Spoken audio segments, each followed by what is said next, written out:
بسم اللہ الرحمن الرحیم۔ صحبت نیکاں انج کر جانی جویں دکان اتاراں۔ صحبت نیکاں انج کر جانی جویں دکان اتاراں۔ سودا چاہے لئیے نہ کوئی لپٹاں آن ہزاراں۔ لپٹاں آن ہزاراں تے صحبت بداں دی انج کر جانی جویں دکان لوہاراں۔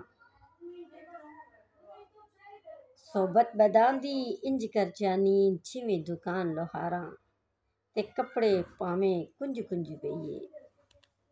کپڑے پاویں کنج کنج ویئے چنکاں پین ہزاراں۔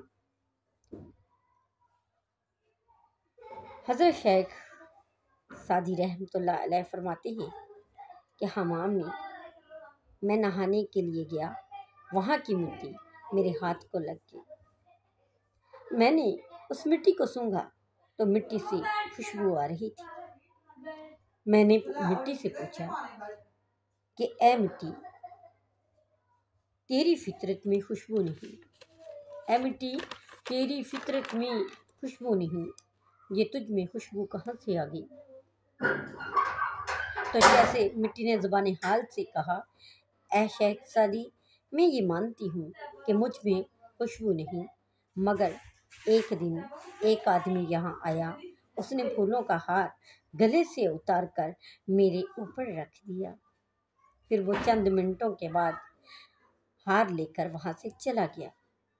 میں پھولوں کی صحبت میں رہی ہوں، اس لیے مجھ سے خوشبو آ رہی ہے۔ سبحان اللہ! سوچنے کی بات ہے کہ اگر پھولوں کی صحبت سے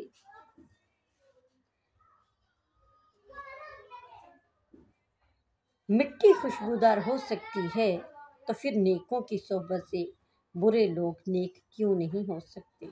یقیناً اچھی صحبت سے اچھا اثر پڑتا ہے اور بری محفل کا برا اثر پڑتا ہے، اچھی محفل کا اچھا اثر پڑتا ہے۔ قرآن پاک میں حضرت نوح علیہ السلام کا واقعہ آیا ہے کہ آپ نے لوگوں کو تبلیغ فرمائی، پتہ نہیں کتنا عرصہ تبلیغ فرماتے رہے اور صرف 81 لوگ ایمان لائے جو کافر رہے۔ ان میں آپ کا بیٹا بھی تھا جس کا نام کنانا تھا، کیونکہ وہ کافروں کی صحبت میں بیٹھے اس لیے وہ کافر ہو گیا۔ اگر نبی کا بیٹا بروں کی صحبت میں، بروں کی محفل میں بیٹھ کر برا ہو سکتا ہے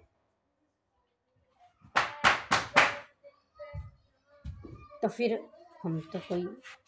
ہماری کیا اوقات ہے؟ ہم تو کوئی چیز نہیں۔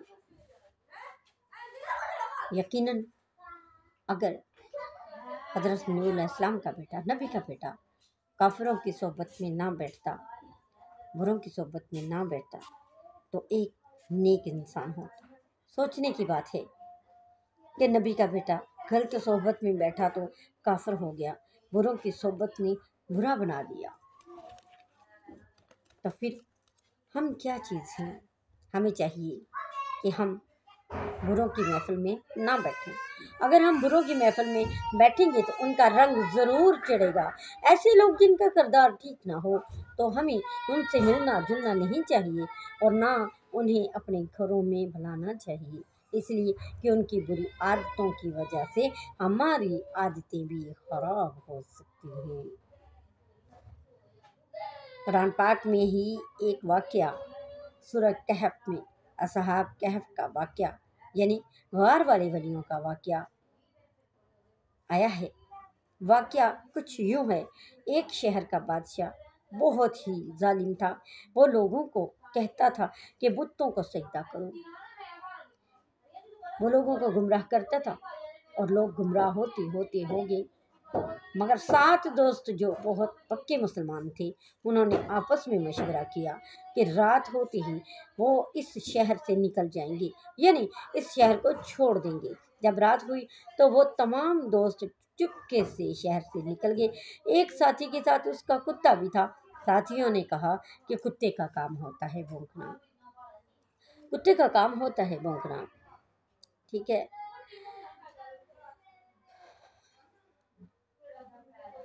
جب ہم کہیں چھپ جائیں گے تو یہ بھونکے گا، اور جب یہ بھونکے گا تو لوگوں کو ہماری چیخ خبر ہو جائے گی، اس لیے اس کتے کو دور چھوڑاؤ۔ جس آدمی کا کتا تھا اس نے لاٹھی اٹھائی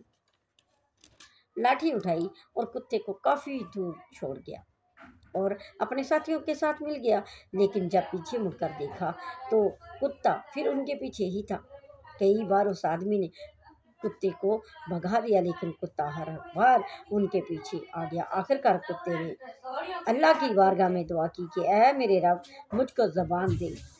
اللہ کریم نے اس کتے کو زبان عطا فرمائی اور اس نے انسانی زبان میں کلام کیا اور کہا، اے ولیو، مجھے اپنی صحبت سے دور مت کرو، میں ان گمراہ لوگوں کے شہر میں نہیں رہنا چاہتا، میں آپ کے ساتھ جانا چاہتا ہوں، میں آپ کے ساتھ رہنا چاہتا ہوں۔